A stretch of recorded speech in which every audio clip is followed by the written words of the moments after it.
আজ 25শে রজব বৃহস্পতিবারের দিনে বাড়াতে 3টি আমল করুন।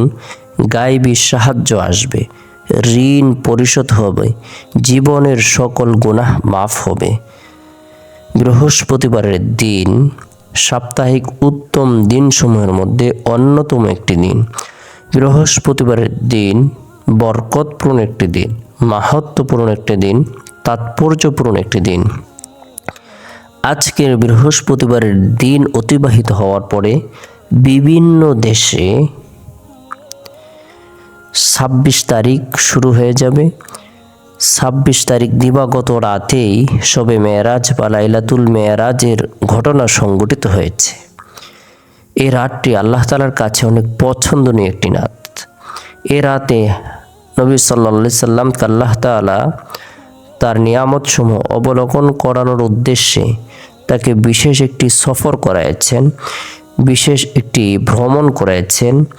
যেই ভ্রমণের মাধ্যমে, সফরের মাধ্যমে নবী সাল্লাল্লাহু আলাইহি সাল্লামকে আল্লাহ তাআলা 3টি উপহার প্রদান করেছেন, 3টি হাদিয়া প্রদান করেছেন।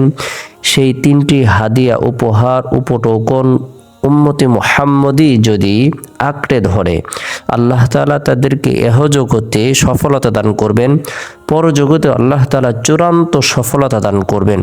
আল্লাহ পাক রব্বুল আলামিন তাদের সকল ধরনের হতাশা, দুর্দশা, পেরেশানি দূর করে দিবেন। নবী সাল্লাল্লাহু আলাইহি সাল্লাম মেরাজের মাধ্যমে 3টি উপহার পেয়েছেন। সেই 3টি আমল আমরা বৃহস্পতিবার দিনে অথবা রাতে গুরুত্ব সহকারে অবশ্যই করব। 1 নম্বর যে হাদিয়া আল্লাহ রসুল পেয়েছেন সেটি হলো 5 ওয়াক্ত নামাজ। যে ব্যক্তি গুরুত্ব সহকারে 5 ওয়াক্ত নামাজ আদায় করবে, আল্লাহ তাআলা তার জিম্মাদার হয়ে যাবেন। আল্লাহ তাআলা নিজ জিম্মায় তাকে জান্নাতে প্রবেশ করাবেন। আর যে ব্যক্তি নামাজের ব্যাপারে অবহেলা করবে, অলসতা করবে, সে আল্লাহ তাআলার অসন্তুষ্টির কারণে চাইলে জাহান্নামে যেতে পারেন, অথবা আল্লাহ তাআলার দয়া হলে আল্লাহ তাআলা তাকে ক্ষমা করতে পারেন। 2 নম্বর যে হাদিয়া আল্লাহ রসুল পেয়েছেন, সেই 2 নম্বর আমলটি আমরা গুরুত্ব সহকারে করব।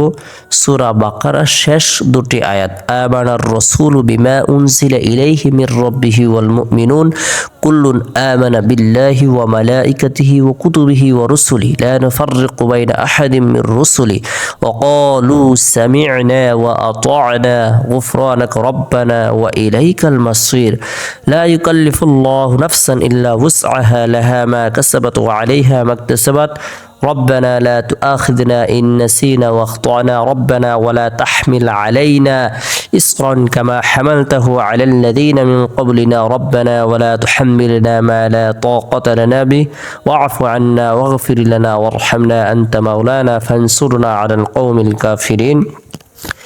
এরপরে আল্লাহ রাসূল সাল্লাল্লাহু আলাইহি সাল্লাম 3 নম্বর যে হাদিয়াটি পেয়েছেন সেটি হলো গুনাহগার উম্মতের ক্ষমার ঘোষণা। কাফের, মুশরিক ব্যতীত আল্লাহ তাআলা সকল উম্মতে মুহাম্মদীকে ক্ষমা করে দেবেন, তাদের দোয়াকে কবুল করবেন, তাদের ইচ্ছেগুলো, আশা আকাঙ্ক্ষাগুলো আল্লাহ তাআলা পূরণ করে দেবেন।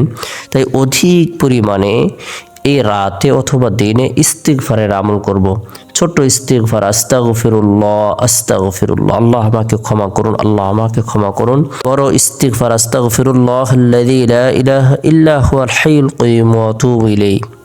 অথবা যে কোনো ইস্তিগফার আপনার মুখস্থ রয়েছে, জানা রয়েছে, আপনি শবে মেরাজের রাতে বা লাইলাতুল মেরাজের রাতে গুরুত্ব সহকারে আমল করবেন, আল্লাহ তাআলার দরবারে রোনাজারি করবেন। আল্লাহ তাআলা আপনার সকল দোয়াকে কবুল করবেন, মনোবাসনাকে পূরণ করে দিবেন, গায়বী সাহায্য প্রদান করবেন, পাহাড় পরিমাণ ঋণ পরিশোধের ব্যবস্থাপনা করে দিবেন। আল্লাহ তাআলা দোয়াকে কবুল করবেন। আল্লাহ তাআলা আমাদের সকলকে বুঝার, আমল করার তৌফিক দান করুক। সকলে ভালো থাকুন, সুস্থ থাকুন, সকলে সুস্বাস্থ্য কামনা করে শেষ করছি। আসসালামু আলাইকুম ওয়া রাহমাতুল্লাহ।